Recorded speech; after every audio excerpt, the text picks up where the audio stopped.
बुद्धं शरणं गच्छामि, धम्मं शरणं गच्छामि, संघं शरणं गच्छामि।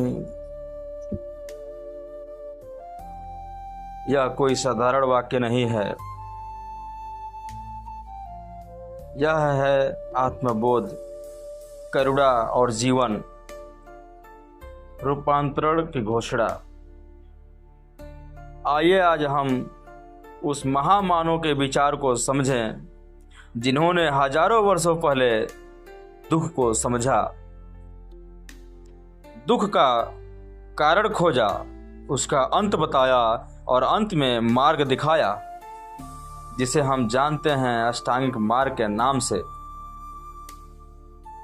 पहला, 4 आर्य सत्य जीवन की वास्तविकता बुद्ध ने अपने ज्ञान के पश्चात पहला उपदेश सारनाथ में दिया, जिसे धम्मचक्र पवनसुत कहते हैं।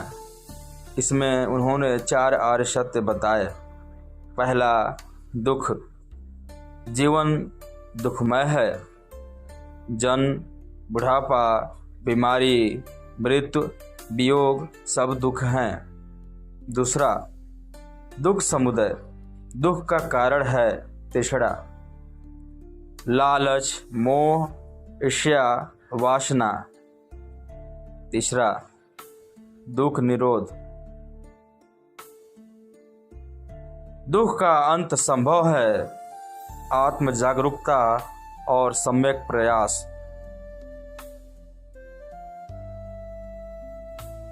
चौथा मार्ग।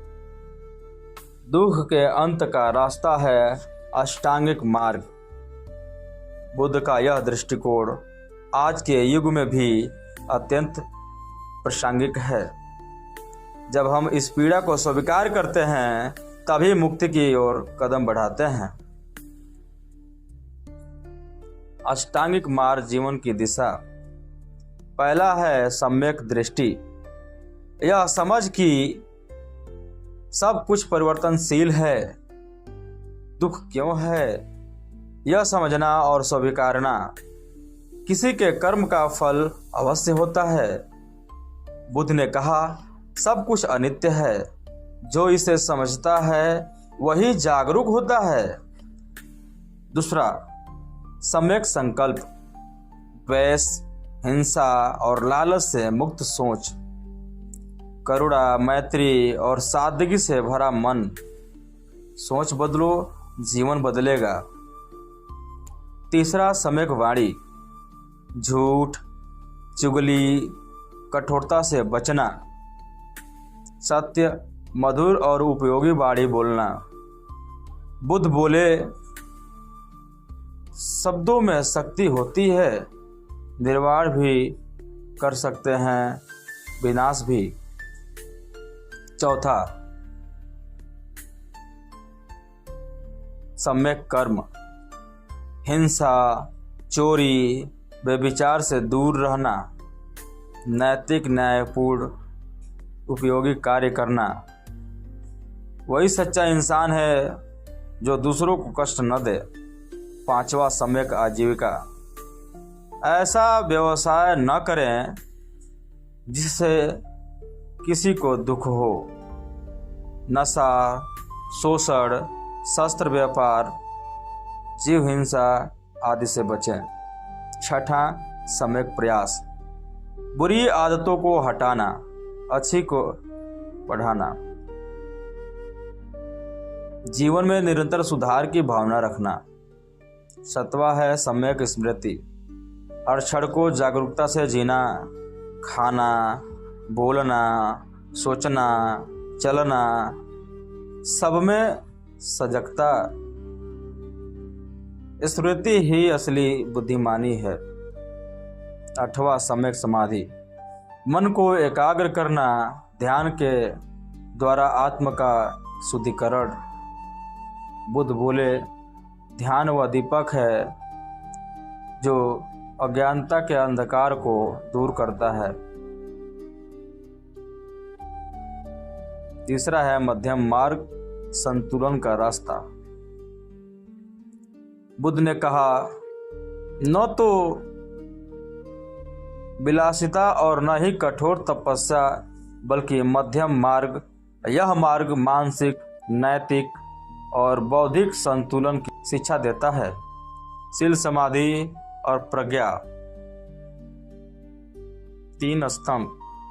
शील, नैतिक जीवन, सत्य, अहिंसा, संयम। समाधि, ध्यान और एकाग्रता। प्रज्ञा, सही ज्ञान और विवेक। इन तीनों से मिलकर एक व्यक्ति बुद्ध बन सकता है। करुणा और मैत्री, बुद्ध का हृदय। बुद्ध ने करुणा को सबसे बड़ा धर्म बताया। दूसरे के दुख को अपना दुख समझना ही सच्ची करुणा है। मैत्री भाव से भरा जीवन, जहाँ द्वेष न हो, भेदभाव न हो।